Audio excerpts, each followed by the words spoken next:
حضرت موسیٰ کلیم اللہ علی نبینا علیہ السلام one of the amazing personality in the history of Islam. ایک ایسی شخصیت ہے کہ جن کے بارے میں جتنا پڑھیں عقل حیران ہو جاتی ہے. سب سے زیادہ قرآن کریم میں جس نبی کا ذکر ہے وہ حضرت موسیٰ علی نبینا علیہ السلام. آپ کی ولادت سے پہلے کا سینیریو کیا تھا ذرا سمجھیے گا حالات کو. مصر کی سرزمین میں فرعون کا غلبہ تھا. کفر و سرکشی اور اس کا تکبر انتہا کو پہنچ چکا تھا اور اس نے خدائی کا دعویٰ کر دیا تھا کہ اس کو کسی نے بتایا تھا ایک خواب کی تعبیر میں کہ کوئی ایک بچہ ایسا پیدا ہوگا جو تمہاری ہی سلطنت میں سے ہوگا اور وہ تمہیں ہلاک کر دے گا, تمہیں برباد کر دے گا اور اب تمہارے مصر پر قبضہ کر لے گا. حکم جاری کر دیا کہ بنی اسرائیل میں جو بھی لڑکا پیدا ہوگا اس کو قتل کر دیا جائے. اب وہ لڑکوں کو قتل کرنے لگا اور یہاں تک کہ کئی لاکھ بچے قتل ہو گئے.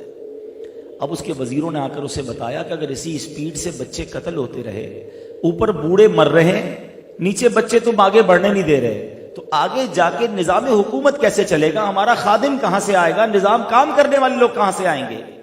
تو پھر اس بے وقوف آدمی نے یہ حکم جاری کیا کہ 1 سال لڑکے قتل کیے جائیں, 1 سال کے لیے چھوڑ دیے جائیں. تو جس سال بچوں کو چھوڑ دیا گیا اس سال حضرت ہارون علیہ السلام پیدا ہوئے, مگر جو قتل کرنے کا سال تھا اس میں حضرت موسیٰ علی نبینا علیہ السلام کی ولادت ہوئی.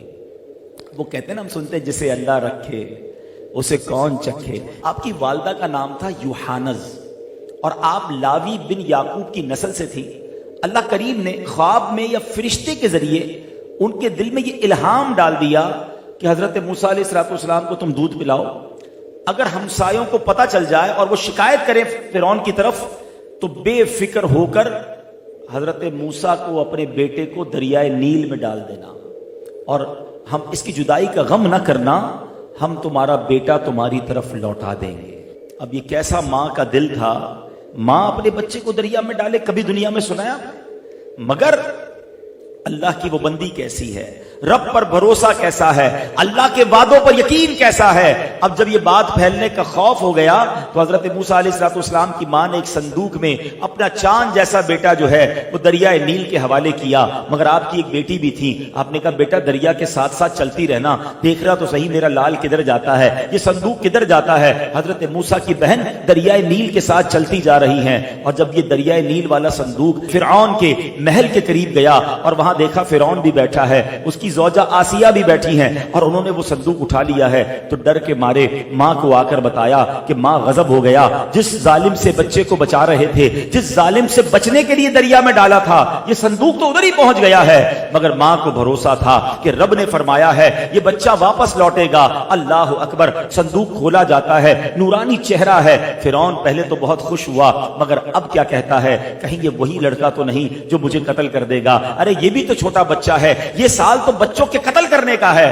اللہ اکبر. حضرت آسیہ جو فرعون کی زوجہ ضرور ہیں مگر اللہ والی ہیں, انبیاء کی نسل میں سے ہیں, فرعون کبھی انہیں چھو نہ سکا تھا. حضرت آسیہ کیا کہتی ہیں, دیکھو تو صحیح کتنا نورانی چہرہ ہے اور یہ تو سال سے بڑا لگتا ہے, تم نے تو اس سال والے بچوں کو قتل کرنے کا کہا ہے نا. حضرت موسیٰ کی گروتھ بڑی اچھی تھی, آپ کی ہائٹ بڑی اچھی تھی اور اب وہ کہتی ہیں یہ بچہ ہماری آنکھوں کا نور بنے گا. بہرحال فرعون کو کسی طرح اس نے راضی کر لیا, مگر یہ تو بچے کے دودھ پینے کی عمر ہے نا. اب بچے کو دودھ پلانے کے لیے آیا لائی گئیں, خواتین لائی گئیں, وہ کسی کا دودھ نہ پیے اور وہ رونا دھونا مچا رہے تھے. حضرت موسیٰ کے پاس ان کی بہن پہنچ گئیں اور وہ جا کے فرعون سے کہتی ہیں ایک خاتون کو میں جانتی ہوں, وہ بڑی پاکیزہ خاتون ہے اور مجھے امید ہے یہ بچہ ان کا دودھ پی لے گا. اب فرعون نے کہا کسی طرح کوئی ایسی عورت لاؤ جس کا یہ بچہ دودھ پیے. اللہ اکبر. اب وہ بہن دوڑتی ہوئی ماں کے پاس آئیں کہ ماں چلو اپنا کام ہو گیا ہے, فرعون کے محل میں چلو, اب تمہیں اپنے بچے کو ہی دودھ پلانا ہے. اللہ اکبر. وہ ماں جب فرعون کے محل میں جاتی ہے, جیسے ہی حضرت موسیٰ نے اپنی ماں کو دیکھا, اپنی ماں کی خوشبو پائی, وہ خاموش ہو گئے. فرعون تھا بڑا شاطر, کہتا یہ بتاؤ اس بچے سے تمہارا کیا رشتہ ہے, یہ تمہیں دیکھ کر خاموش کیوں ہو گیا ہے؟ اب یہ بات بڑی سینسٹیو ہو چکی تھی, مگر آپ کی والدہ کہتی ہیں میں ایک پاکیزہ خاتون ہوں, میرا دودھ بھی بڑا پاک ہے. جن بچوں کے اندر نفاست ہوتی ہے, جو بچے نیک فطرت ہوتے ہیں, وہ میرا دودھ سکون سے پیتے ہیں. اللہ اکبر. حضرت موسیٰ اب پھر ماں کی گود میں آ گئے ہیں, اس محل میں ماں کی گود میں آئے ہیں جدھر سے ڈر تھا کہ قتل کر دیے جائیں گے.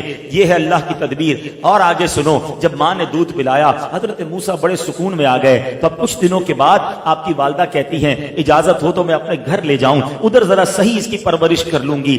فرعون کہتا ہے ٹھیک ہے تم اپنے گھر لے جاؤ. روزانہ دودھ پلانے کی ایک اشرفی دی جاتی, ایک سونے کا سکہ تحفے میں دیا جاتا. اللہ کی شان دیکھو کہ جس ظالم سے بچنے کے لیے اس خوف سے دریائے نیل میں ڈالا گیا تھا, اللہ نے ماں کی گود میں بچہ واپس بھی عطا فرمایا, اور ماں اپنے بچے کو دودھ پلا رہی ہے. روز بادشاہ کی طرف سے انعام بھی ملنا شروع ہو گیا. سبحان اللہ. یہ اللہ کی قدرت کا وہ نظارہ ہے کہ جو سمجھنا ہے کہ میرا رب چاہے تو فرعون کے منہ سے, ظالم کے منہ سے حضرت موسیٰ کو کس طرح بچا سکتا ہے. بس وہ کہتے ہیں نا کہ وہ یقین درکار ہے.